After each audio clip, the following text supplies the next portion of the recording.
Paul Byrd.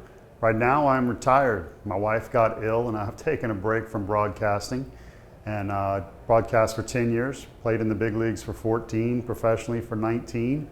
Grew up in Louisville, Kentucky. Notice I didn't say Louisville because I'm from Louisville. And my dad was a police officer, my mom a secretary.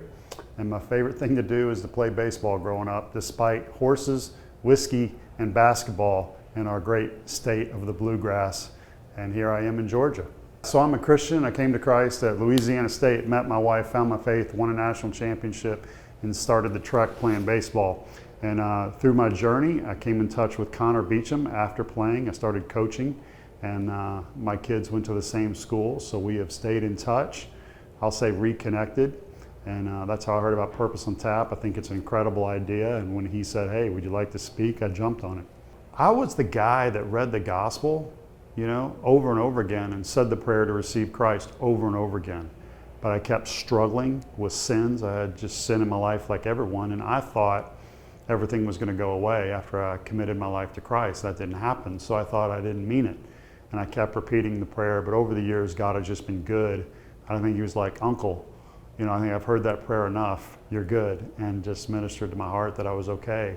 And I started to just learn about grace and what the gospel is all about, and something I'll be doing for all eternity. Yeah, the one takeaway I would like for them to walk away with tonight is the importance of connection and not task. Connor Beecham is a good friend of mine. Devin Schmidt is here tonight. He's in a small group that I lead. Devin, where are you? My man, George Walker, also in that group. He's in med school, guys. He's studying his butt off for a year. I'm close to those guys right here, and I've loved coming in and meeting some of you guys from Georgia, Athens, and I don't know, just around the area. It's been really, really nice. Connor Beecham's favorite book is by Jordan Peterson, 12 Rules for Life. You guys with it? You like it too? I got a little jealous because Connor's my boy. You heard the introduction. And so I was going to go with Paul Byrd's 12 Rules for Life. Then I was like, that's kind of plagiarism. That's kind of cheesy. So I'm going with a new speech. It's called There's a Message in That. You ready? Let's go, let's go. I started seeing a Christian psychiatrist in my early 30s to help me with some stuff in the Atlanta area. He's a dear friend of mine, he's a mentor. I think everyone needs a mentor. No one wants to be around the guy that knows it all and that's not a good listener and it's not coachable. And for me, he was a mentor. And he was a Christian psychiatrist. I had a lot of fear. I had a lot of things I was dealing with, family pressures. In your late 20s, your early 30s, where some of you guys are, you probably feel it too. And I wanted some advice on what was going on in my head. And I also wanted somebody with a biblical background. His name's Glenn. Now he's in his mid-70s. Saw him a few weeks ago, and I was walking out of the room. He's got a little health stuff going on. Walking out of the room, and he said this. He said, Paul, stop. If I don't see you again, I want you to know that the Bible's all true. And great sex comes with connection.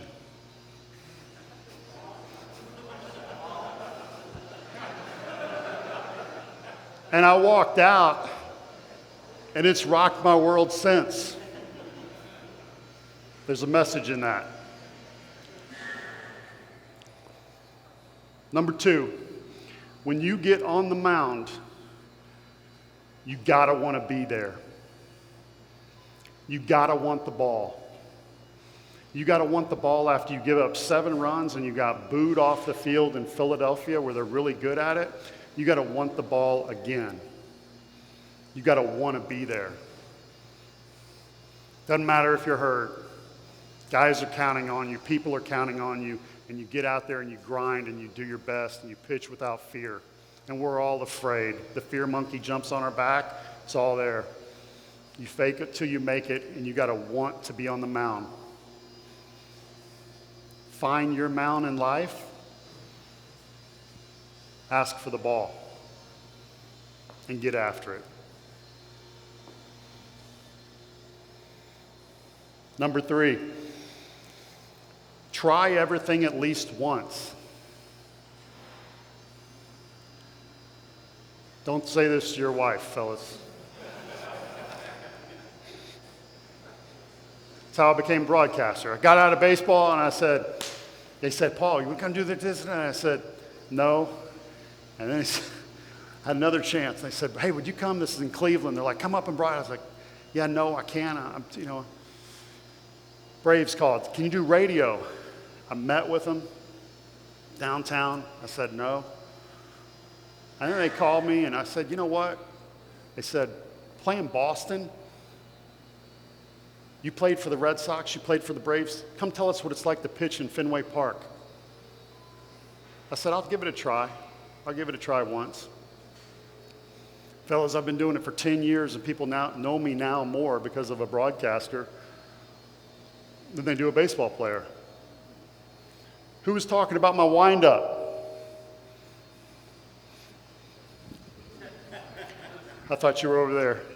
Some guy looks like you. Anyways, man, I started doing some crazy stuff. I tried it at least once. And then Carlos Beltran came over to me and he said, I can't see the ball. And then George Brett came over after that and he said, man, I would have hated facing you. And I'm like, George Brett, man, have you checked your numbers lately? You would have loved facing me. And he said, no, man, not. He goes, I wanted 95 straight and hard up. He goes, you cut it, you sink it, you change up. You keep doing that funky thing. I can't even see it at all anymore. Try things once. Try.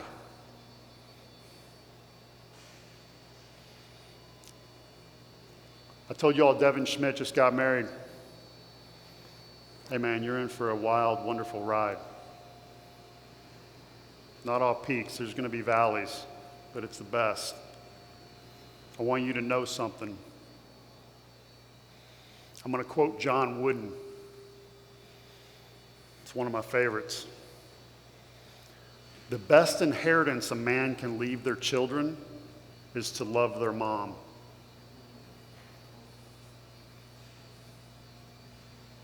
So when you guys get older and you make some money and you're worried about who gets what and thinking about money and this and that, the best inheritance you can leave your children is to love their mom.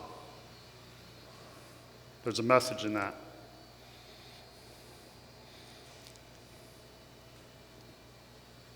This may be the ADD talk because I'm just going all over the place. You get online today, the banks are collapsing. China's invading. This, that, America's going down. This, that, depending on what you look at. This is interesting. You ready? Proven fact, documented historical fact from a guy named Carl Zimmerman at Harvard University. Historically, before any nation collapses, it falls at the family level. Historically, before any nation collapses, it fails at the family level. There's a message in that. George Walker's in the house tonight. I was telling you about George. He's in medical school. Let's give it up for him.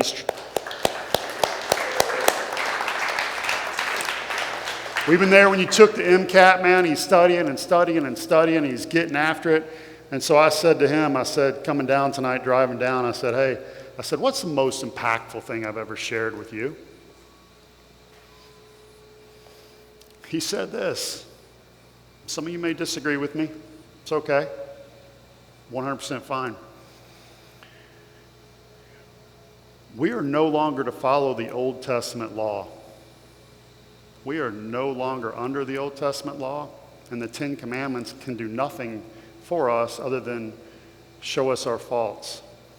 So if you're trying to measure up, I love that we're talking Jesus and you guys are drinking beer.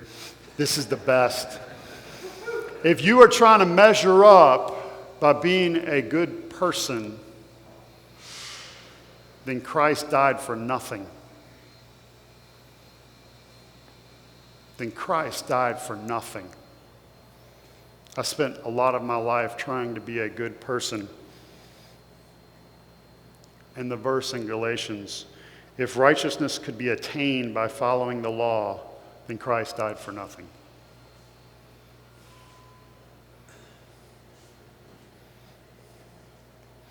Does God want you to be a good person? Yeah, he does, absolutely. Just not apart from his son. There's a message in that. Mark Twain was right when he said, do not get in an argument with a stupid person. He will drag you down to his level and beat you with experience. Huh? There's a lesson in that. I'm on Twitter, guys. Good Lord.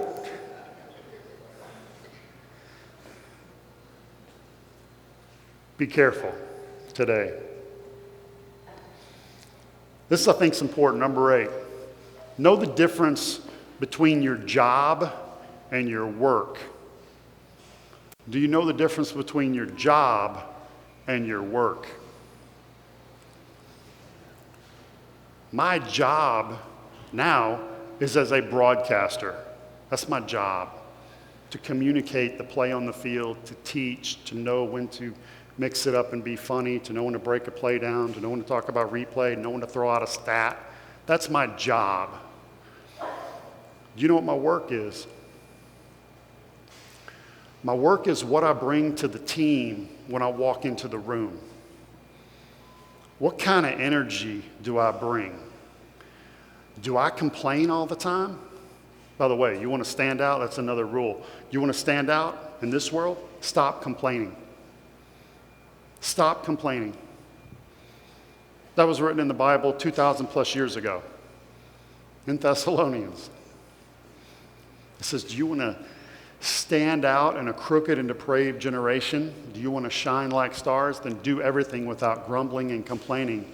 And in so doing, you will glorify Christ. Like, my gosh, do you want to stand out? Just stop complaining. My work is to bring love to my teammates. My work is to bring encouragement to my teammates. My work is just knowing when to listen. My work is bringing Christ, who I am, to the situation. That's my work. It's not my job. Know the difference between your job and your work. There's a message in that.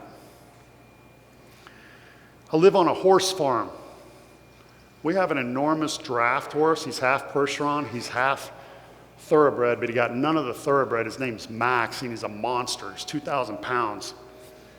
Literally a monster. You come up to him, he's like an elephant, man. His head's huge, like, You know when horses pull, you know how much they can pull? 8,000 pounds. 8,000.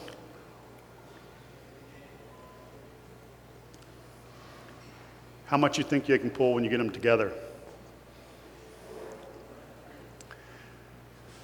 I failed some math growing up, but I'm like, 16,000. I can double it. They pull 24,000 when they work together.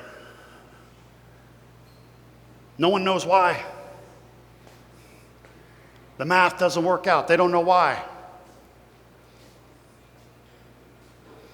Work together. Work together. Don't pull against your teammates so that you'll look better. I used to do that. I used to fight that.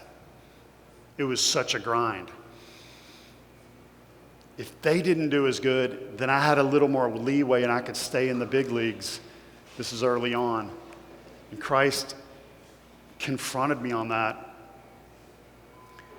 And the next thing you know, I started helping people. And God put love in my heart. And I remember when I was pitching for the Braves, and a guy asked me how I threw a changeup and this, and like, not everybody will share how they throw a changeup, or they'll give somebody a bogus grip or do something, I said, And a good changeup was like, here's how I hold it. Let me know how I can help you. And that person took my job, and I went down. And I stayed down for a year. And the Phillies claimed me off waivers. And they made a mistake in the paperwork because they were going to send me to AAA. And they sent me to the big leagues. And I was like, what happened? They said, well, we made a mistake in the paperwork. You have to go to the big leagues. And I was like, okay. I go get the U-Haul. They call my wife. They tried to call me, but I was getting the U-Haul. They called my wife.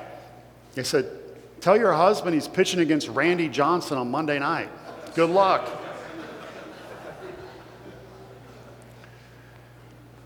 I beat him. Yeah.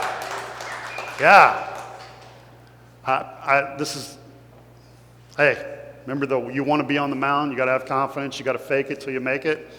I told the Lord I wanted to beat him 1-0. Pretty big prayer. I beat him 4-0. Lord's like, I'm giving you a little more. And guys, it was unbelievable facing him. Like the first time I swung, the ball was in the mitt, and I was like, I looked like an absolute clown. You could see it, but it was an optical illusion, and went to swing, it was already by you, right? So next time I was like, hey, I'm swinging early. So he starts his motion, and I'm like swinging, because I'm trying to be on time, and I was late. So the next thing you know, he throws a slider. I'm swinging for the fastball, so I'm late, but I'm on time because he throws a slider. Who would throw a pitcher a slider when you throw 101 from the left side? And you're 6'11", so you're like halfway to home by the time you let it go. So it hits my bat, and I run to first like Rocky, and Rocky music playing, or Chariots of Fire. I'm like in slow motion. I'm like, did I just do that? Yeah. The Lord showed up. The Lord showed up.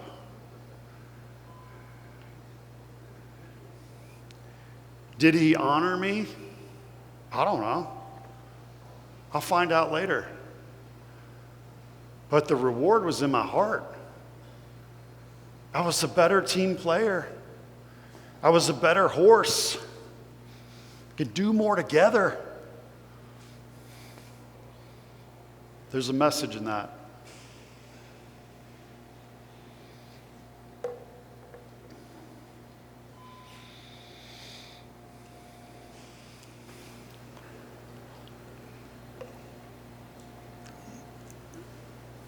Comparison is the death of contentment.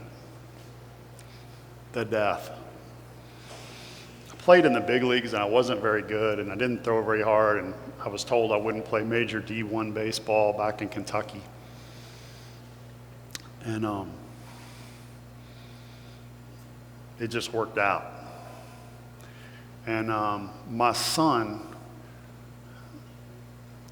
went to LSU, wasn't a good fit, transferred to Clemson, broke his back squatting. And he turned down a high draft pick to go to college and do that. And he became an All-American through his back injury. Pulled his quad, pulled his hamstring. And played Double-A, the Cubs, and just got released last year. And that's my boy. It's my firstborn. It's awesome. And he may think that he failed because I can see it. Only 10% of the players that get drafted make it to Double-A. Only 10%. He didn't fail. You kidding me? Freaking warrior. But if he compares himself to my career, he'll think that. God has a different plan for him, and that's okay.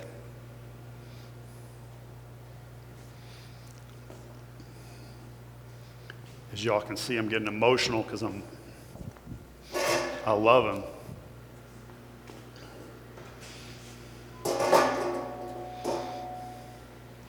And I don't love him because of his batting average, because he's an All-American. I love him because he's my boy.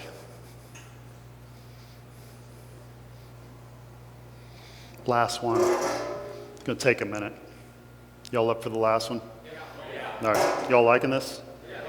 Yeah?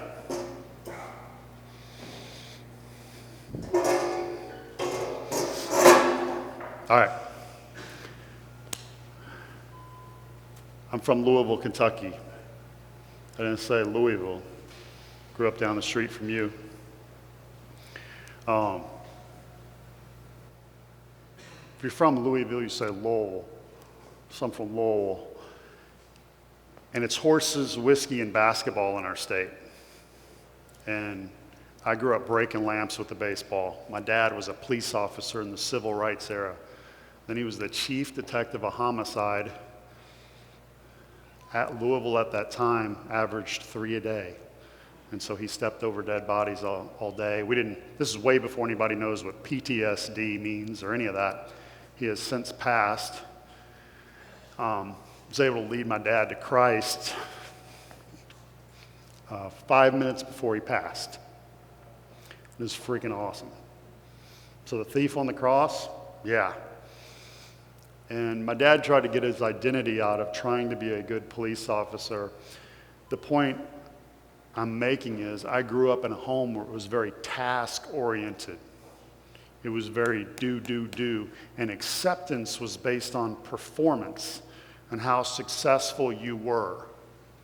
And I never saw my dad laugh except when he watched the movie Airplane. Or when I hit a double and I looked over and he was smiling. And so I got a lot of my life from my accomplishments in the athletic arena because it made my dad smile. That was uncovered through therapy years later.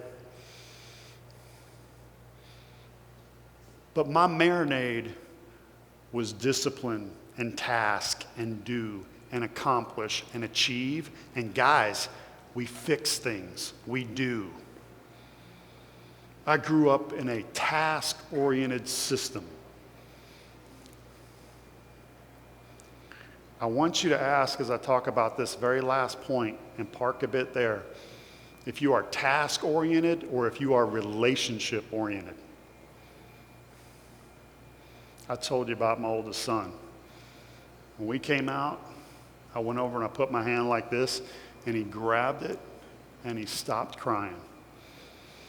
And the doctor said, "You've been talking to him, haven't you?" And I said, "Yes, my boy." He said, "Yeah, I can tell." He goes, "He knows your voice." And we were super tight. When my other son came out, he didn't do that. And we did this all growing up. And I was a poor father.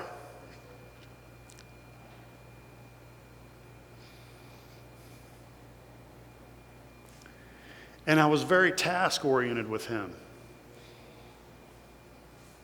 And he quit playing baseball and because he didn't feel like he measured up. He's like, "Good, it's a stupid game anyways." And we butted heads.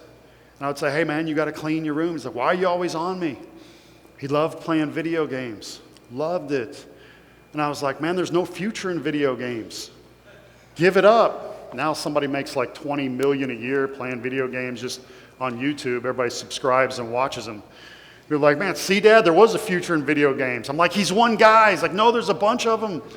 And I'm like, "Man, we'd go do this, and then we'd be at, some amusement park." He's like, "I want to stand." I was like, "Man, you're getting on the roller coaster. You're going to do it. You're going to do it." It's like, that wasn't for him. He had anxiety. Drove him to Upwards basketball. "Man, you're going to be on the team." He had an anxiety attack in the parking lot. And I'm like, "No, man, get in there. Get home. And you got to clean your room. And stop sneaking video games. I'm throwing them in the lake." I remember hiding the controllers and hiding the things. And just like, times it was a war. And he didn't feel my approval. But inside, man, I loved him. Why? Because he's my boy. And I didn't know how to connect with someone when it didn't come easy. So fast forward. 2016, we move. We moved to a farm. My wife has a friend who does equine therapy. "Can we bring some horses?" "Yeah." There's a little cabin next to the farm. Comes up for sale. We buy it. My wife starts running an equine therapy ministry, silent retreats. Awesome. It's called the Byrd Ministries. This isn't a plug for them. Maybe it is. It's not a plug for them, but it's really cool. It's really cool. I used to ride horses with my brother growing up in Kentucky. I love horses. One of our connections was he would take me to the Derby. He would take me and teach me how to bid on horses when I'm in 5th grade. Man, you put $2 on a horse coming around the stretch in 5th grade, that heart rate's up. It's like a big league game. I mean, it's an MLB game for sure. Your adrenaline's going through the roof. That's when I first started getting my hits of dopamine. So I love horses, but I knew nothing about taking care of them. I knew nothing about how to properly ride them. My brother just said, get on. We went on and went. So what we do different at the Byrd Ministries is we practice something called connection, and we practice something called good for both. So you can't just get on a horse and ride it. The horse has to want you to be on its back and go on a ride. And one of the ways you do that is, like, say, with a halter, I would show the horse the halter, and the horse would have to put his nose in the halter to want to go on that ride. And then the horse will have to want to go on a walk with you. And like hippotherapy and other types of therapy, you may take a 10-year-old girl, give them the horse, the lead rope, and say, take the horse over here. And they pull this big beast, and they're like, man, I just moved a 2,000-pound horse. And they get what I'll call false confidence. What they've learned how to do is just drag a big animal. That doesn't work in relationships. What does work is 50-50, a we. So I have to know that the horse wants to go on a ride just as much as I do. So I have this monster horse. You guys can see I don't miss a ton of meals. So I have this horse that's 2,000 pounds named Max, and he's a fox hunter. You can fire a gun off over his head. Bomb-proof is what they're called. On a scale of 1 to 10, 1 is bomb-proof, 10 is a Mustang you find in Nevada that you just capture with a rope. They're wild, like you get hurt. And then somewhere in the middle, a horse will fall on that scale. 3, 2, you start to get where it's like, man, you can do kind of anything you want. You see a big horse downtown with a police officer, he's 1, he's bomb-proof, he's been trained, he's heard a gun, he's not gonna spook, go crazy. Max is bomb-proof. He's 2,000 pounds. I'm gonna be fine on top of him. It's not gonna hurt him at all. Fox hunter. The lead equestrian has a thoroughbred, super fast, not a fox hunter. So we're gonna go on a ride. What are you gonna do? So, well, you have to connect with him first. I'm like, yeah, take 10 minutes. We built a platform for Max. It's this high. We strapped him up, ready to go. I'm ready to get on him. I climb up on that platform to get on the horse, and he shifts his butt. And I'm like, come on, man, walk him around, put him on the thing. Shifts the other way. You don't want me on. So what do? She said, you got to connect with him first. How do I do that? Just hang out with him. You just hang out. Okay. Sitting there just hanging out. Horse. You talk to him? Okay. Start talking to the horse. Feels a little weird. Okay. I guess we'll just walk a little bit. Walked around the arena. Come over. Shifts his butt. We're done for today. Bring him carrots at night. She's like, you trying to manipulate him? I'm like, maybe. She said, stop bringing him carrots. I want your connection to not be through gifts. I don't want him to like you because you give him stuff. I want him to like you because he likes you. Okay? Took 3 months.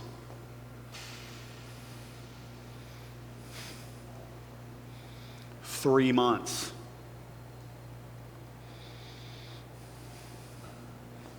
And then it happened. I walked him over to the podium, and he didn't move. And I said, what does this mean? She's like, you know what this means. I'm like, are you sure? She goes, yeah, lay on him. So I laid on him. He didn't move. Finally, he looked up at me and he was like, are you going to get on? And I'm like, let's go. Let's go. I jumped on him. She had the thoroughbred. She was ready to go. And we took off through the woods. Thoroughbreds' ankles are like this. And man, they can fly. But they don't want to get off that trail, you know? Man, fox hunters, they don't want to be on the trail. He's jumping over logs. He's running through creeks. He's looking for the fox.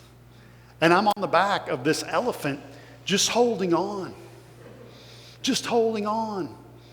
It was so cool. He even went and stopped at a backyard, and the subdivision is called Tullamore. And he stopped in the backyard, and he's looking in the backyard like this, and there's a swimming pool and all kinds of stuff. And I'm like, my God, we're going to get arrested. I'm like, you got to go, because when we ride horses, it's a we. Half the time you direct the horse, half the time you let the horse go where he wants to go. You ride from a place of connection. She can jump on a horse without a saddle, without a rein, and just go. It's unreal. I'm like, how do you tell the horse wants to go? She goes, I just think it. The horse knows. I go, I'm not buying that. After seeing it for 4 or 5 years, I'm like, okay.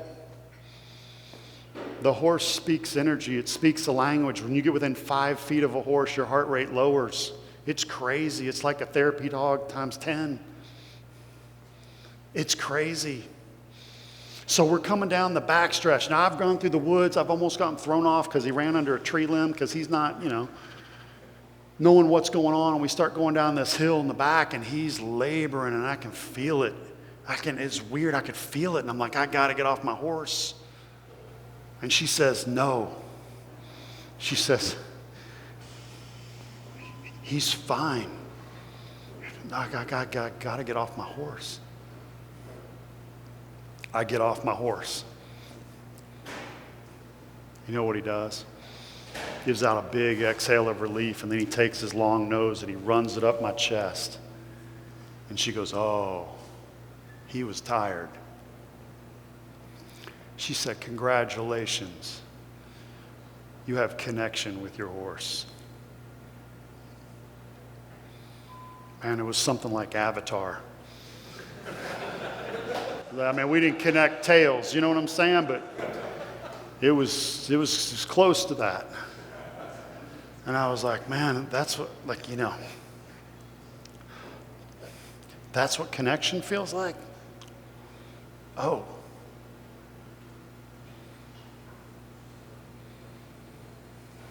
She said, you're going to visit Colby this weekend. This was a therapy session. I want you to take everything you've learned and take it to be with your son this weekend. I'm fired up. He's in college.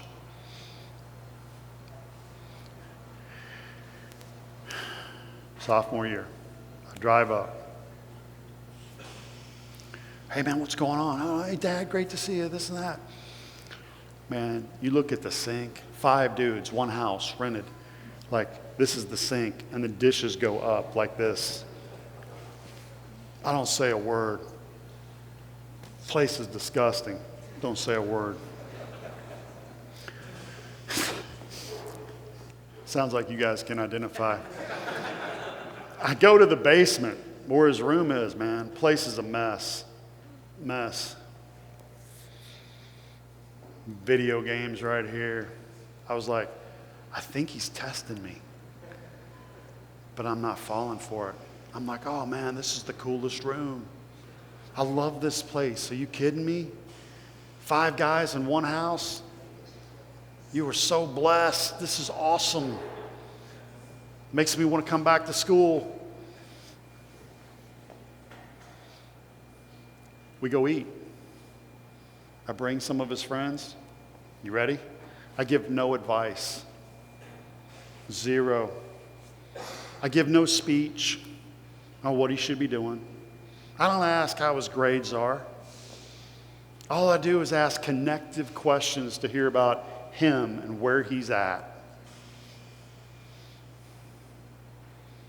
My whole point, my whole purpose is connection. His friends show up. We just tell stories. Probably like some of you guys were doing over a beer. And I can feel it. I can feel the body language, the energy. He's excited I'm there. And I go back home. And I'm in my muddy farm truck. And I say, I gotta go. We spent the whole day together. And you know what he said? He said, Dad, would you stay? My son, my wife had an issue, and I had to get back because of a little surgery. There was no option I could have stayed, or I would have.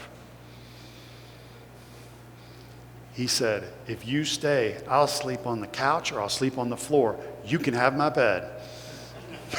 I was like, man, I appreciate you sweetening the deal, but I have no choice. Man, and I gave him a hug, and he squeezed me like no other. And I got in the car, and I said, please don't let it be too late. Please don't let it be too late.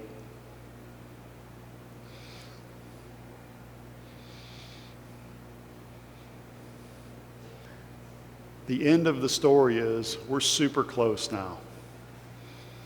We're super close now, and I'm making up for lost time.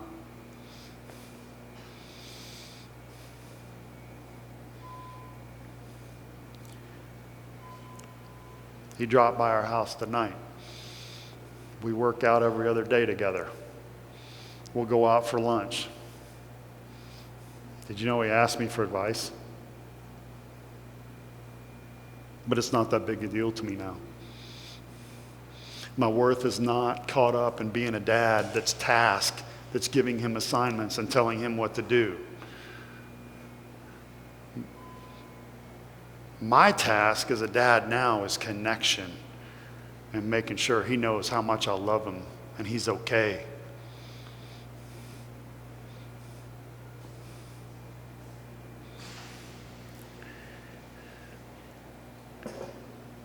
Here's the takeaway for tonight. That is what God wants from you. If your relationship with the Lord is based on doing things in a sin management program and feeling that He only loves you if you do things right, you are sadly mistaken.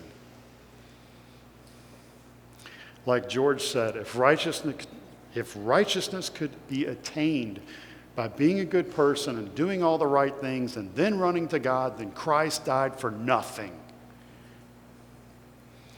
We are His kids. We are His children. And don't you let the devil, who is alive and well, who talks in first person singular, whisper in your ear, I am not loved.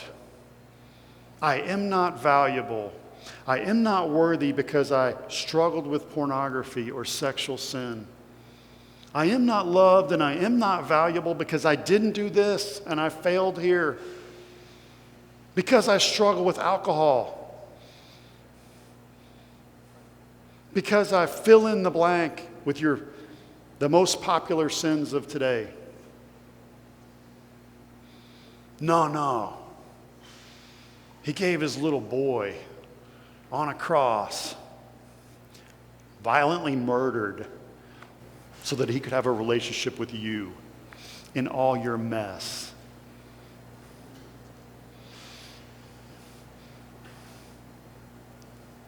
And He is about connection. Never will I leave you or forsake you.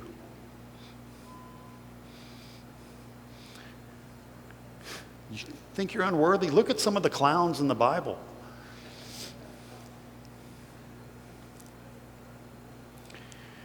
If I committed adultery on my wife and killed the guy who was the other woman's, husband, would you have me come speak?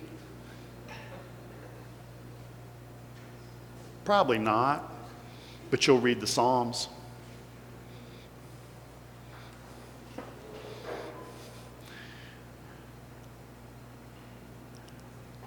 If I understand Scripture correctly, God loves every single person in the world, and He died for the sins of everyone. He loves and died for the sins for everyone, but He only has a relationship with those who are repentant and want it. Because if He didn't do that, it wouldn't be love. We'd all be robots. But to anybody that says yes,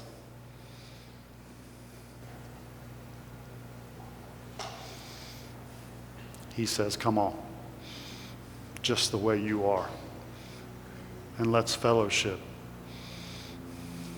and I will change you. And that is what's happened to me.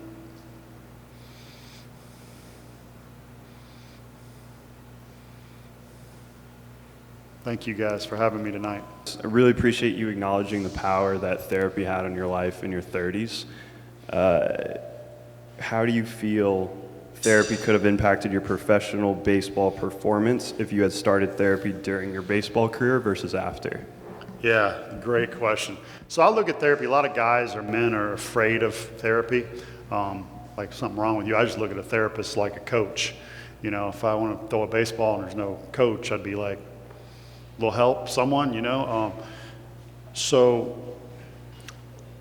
Chris Carr, who was the psychologist for the USA team when I was with Kansas City Royals, I spent time with him, and I learned to breathe and keep my eyes on the target. Phenomenal. Went from poor control in the big leagues to top 3 in all the big leagues in control. I'm not saying that as a braggy sense. It's just what happened, and it was what my niche was, and I owe a lot of that to him. He also taught me that the best players in the big leagues, you ready for this? They love being down. They don't want to be winning. So, Byrd, great tennis player in the 70s. Anybody remember him? Not that old? Okay. He dominated the sport and was so good at it that he would purposely get down in sets to see if he could come back and win. Mike Tyson in the 80s started knocking guys out in 18 seconds, got bored, so he stopped training until 2 weeks before the fight. Michael Jordan hits 3 out in Chicago, the White Sox, taking BP. And our reporter's like, you can't go play baseball. He's like, watch me. Goes and hits like 240 in AA. Like, that's good. Like, that's insanely good. And then a reporter says, hey, you can't go back and play. So basketball and the rest is history. And do I wish I would have learned those lessons a long time before? Absolutely. It would have changed my career for sure. So I think there's a great value in that, in therapy and getting mentorship. And I'm not saying that all therapists are great or all, but like a good mentor, a good therapist. Yeah. Yeah, so what was your relationship like with your wife? My wife's the best. Man, I love her like crazy. There's been ups and downs. Gosh,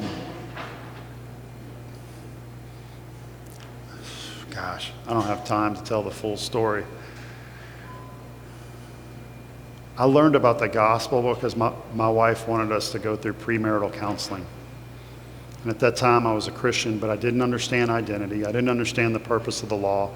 I didn't understand a lot of things that the new covenant teaches. And I learned that. And I have so much gratitude for her from that. Quickly, my oldest son was born out of me admitting that I was struggling with pornography to my wife. And I thought I was going to have to move out of the house because that's what happened to one of my teammates. Another one of my teammates got divorced, and I was struggling with pornography on the road, in the locker room, this and that, and I was trying to fake it. And the Holy Spirit showed up. I started weeping. And I said, I can't be with you. And she said, what's wrong? I just got back from a road trip from Montreal, Canada. And it just came out. And the Holy Spirit just worked. The Holy Spirit just moved. And I shared with her what I was going through. And I was ready to move out. And she got this big smile on her face. And she said, thank you for sharing that with me. She goes, I married a godly man. And I said, what?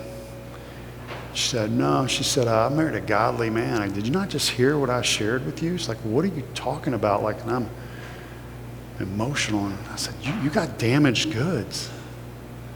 She goes, no, I didn't get damaged goods. She goes, everybody's got issues. She goes, I knew something was wrong. She goes, I knew there was, you ready? A lack of connection. I knew something was wrong. She goes, but for the first time in our marriage, I feel like I know the real you and what's going on and what it was. And she goes, a godly man is not someone who does not struggle with sin. A godly man is someone who's honest.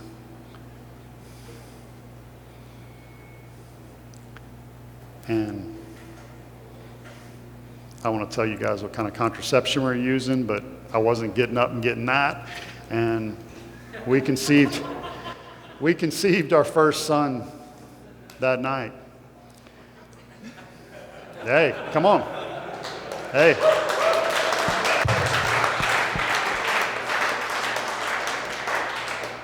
Yeah. My wife is half Asian, and he came out with her Asian type features and red hair.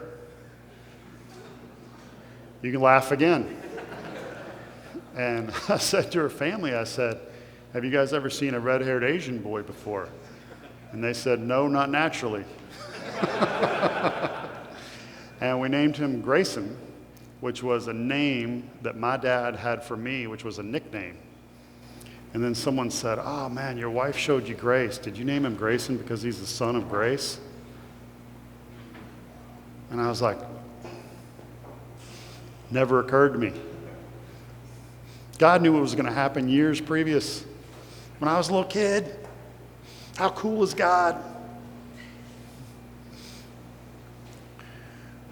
I have a very good relationship with my wife. I actually retired to spend more time with my family because my wife said, I can't follow you anymore. And the first time I got on a bus and went away, I got back in AA. We just got married. She said, I don't like that. And a couple weeks later, she said, why don't you quit? Let's go home and start a family. And it was the greatest thing she ever said to me because I knew she loved me for me, but I was like, I've been trying to play baseball in the big leagues my whole life. Let's give it 1 year. If I'm not in the big leagues, I'll quit. And I made it up with 2 months to go before the deadline and played for 15 more years. So she gets an award in heaven somewhere because she's hated it. There are the few coaches here in the crowd, Yeah. be it Little League for their kids or, college football or maybe even business coaches. My question to you as a former player in the game, what's something you wish your coaches did a better job as when you were an athlete? Or what would you do different as a coach for your players? Ooh, yeah. This is the first year since 1975 I have not played, coached, or broadcast. So this is unusual for me. Joe Madden said something one time. Joe Madden won in places he shouldn't have won, tailed off at the end, but he's an incredible coach. He was my bench coach with the Angels. And I said, now what's your secret? What's your secret? He goes, I got a few things I live by, a few rules.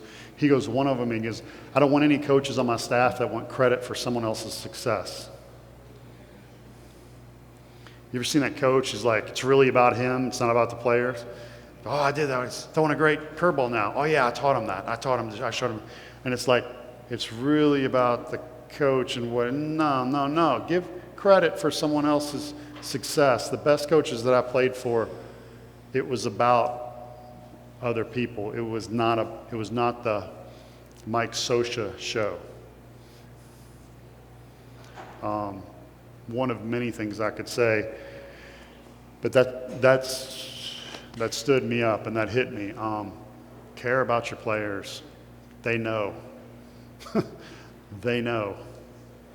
Know when to be tough. Know when to be kind. Here's another one. The best coaches that I played for could adapt to the player. The not as good coaches, it was their way or the highway. They spoke one language and they could not communicate. Because what you are really as a coach is you're a communicator. You're a builder into a person. You know, how well do you deal with people? And the best coaches that I played for knew how to get the most out of this guy from Japan and then this guy from Curacao. Bobby Cox knew when to go like this to Andrew Jones and tell him to come off the field because you're not bigger than the team. Come off the field. And he knew how to get the most out of the guy from the United States, knew how to get to the emotional player, knew how to get the guy that didn't hustle, and he knew how to communicate and push different buttons. And when you get that, because I think ultimately that's the coach's job. Everybody wants to win. It's great. Everybody wants to win. But you got to get the most out of your players. You won the game 3-2. Maybe you should have won the game 5-2. I really liked the analogy you gave about the two horses can pull more than one individually. And, you know, it sounds like you've played on a lot of really great teams. What lessons have you learned about really effective teams, whether it be through baseball or, you know, business afterwards? Yeah, good competition. There's bad competition where you pull against each other so that you look better. And then there's good competition. The good competition is Maddox, Glavine, and Smoltz sitting on the bus talking about how to get Derek Jeter out. And what I loved about that conversation as I sat there, my 2 years in the big leagues, and I sat there and I listened, was they didn't all say, oh, you got to pitch him in and then go slider away. It was like, Greg, I like you throwing changeup away and then coming back in, but Smoltz doesn't have a good changeup. He didn't even have one. So for him, John, I like you doing this. And it was like 3 surgeons talking about how to do surgery. And they were trying to bring out the best in each other, but then they'd go play golf and they'd compete against each other. But it was like, if you struck out 10, I'm so happy for you, but I want to punch out 11. And it was like 2 trees growing in the woods or 2 horses snorting and pulling together where they can do more together. And, you know, I think that's, you guys like music? Yeah. I mean, the Beatles were together for 7 years. You see all the hits? It's like they're trying to they're trying to play together and then outdo each other on the songwriting and pushing each other, and I'm like, ooh. If all of them were solo artists, would that have gone like that? I don't know. I don't know. So there's something about good competition, caring about one another and yet competing and wanting to bring out the best in your buddy. And those are the best lessons I learned from good teams. Because we're guys, man. We like to compete. Guys, I've thoroughly enjoyed being here. Y'all give it up. I up. love the community that you have.